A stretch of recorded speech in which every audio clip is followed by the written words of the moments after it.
Hi everyone, I am Dr. Apala and welcome to this new session of Let's Talk Tuesday, where we will talk about things that matter.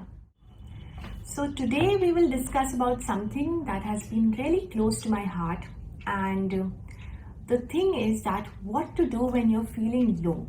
So the first thing that I'd say is that low feel करना बहुत ही ज़्यादा common है इस exam में, especially after prelims and especially after any stage of this exam way you could not perform to the level जो आपने अपने लिए थ्रेशोल्ड रखा था कि यहाँ तक तो परफॉर्म कर ही लेंगे.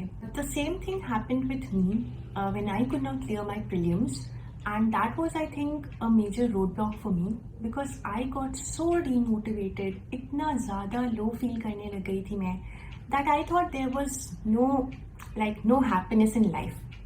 So now we'll talk about what to do actually when you're feeling low. So the first thing that I'd say is that take it as an exam. Because बहुत बार ऐसा होता है that हम एक एग्ज़ाम को अपनी लाइफ के beyond देखने लग जाते हैं. And there are so many over glorified stories on the media and on social media that हमें लगने लगता है कि हमारी लाइफ में इस एग्ज़ाम के अलावा कोई और खुशी नहीं है and there is no purpose to our life except for clearing the UPSC exam. So इस एग्ज़ाम को एक एग्ज़ाम की तरह लें.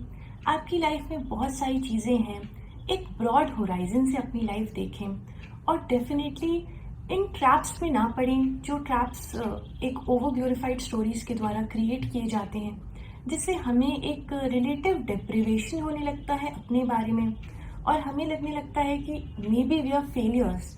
But the reality is that कि अगर कोई भी इंसान है जिसने इस एग्ज़ाम को अटेम्प्ट करने की भी हिम्मत की है, so that person is very very courageous in itself. The second thing that I like to say here is that this is not the end.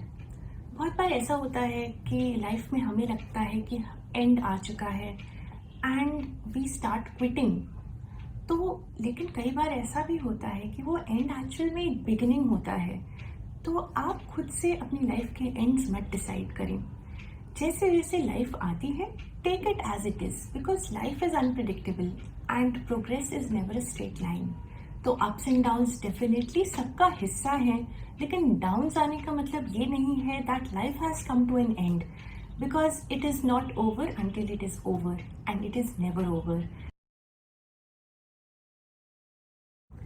The next most important thing that I'd like to talk about here is that the importance of breaks. So what happens that when we are very studious or when we have a goal, तो हम जब breaks लेते हैं तो हमें automatically guilty feel होने लगता है. That happened with me a lot and that happens with a lot of people.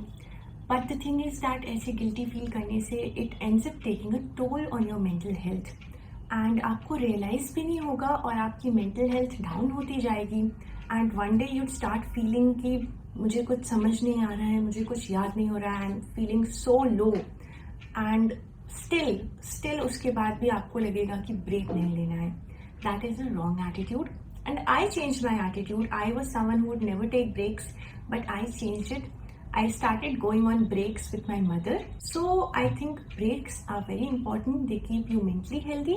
बहुत बार ब्रेक्स लेने से आप रिजुविनेट हो जाते हैं और आप एक नए पर्सपेक्टिव से चीज़ों को देख पाते हैं. एक नज़रिया मिल जाता है चीज़ों को समझने का और चीज़ों को देखने का और दिमाग भी खुलता है. तो I think breaks are very important. The last and the most important thing that I'd say here is that be self-dependent. बहुत बार ऐसा होता है कि हम अपने फेलियर्स के कारण या सेटबैक्स के कारण we start depending too much on people और वो एक तरह से एक टॉक्सिक रिलेशनशिप का फॉर्म ले लेता है. It might be a relationship, it might be a friendship, it can be anything. But the major thing that you need to remember here is that आप अपना सेल्फ वर्थ कभी ना भूलें. And just because एक exam में आप जितना आपने चाहा था उतना आप परफॉर्म नहीं कर पाए, इसका ये मतलब नहीं है कि आप अपने सेल्फ वर्थ खो देंगे या सेल्फ एस्टीम खो देंगे या आप किसी और को वो मेजरिंग टेप पकड़ा देंगे जिससे आपका सेल्फ वर्थ मेजर होता है. always keep your self-worth intact and always love yourself, क्योंकि at the end of the day you need to win at life. Always remember this. Thank you.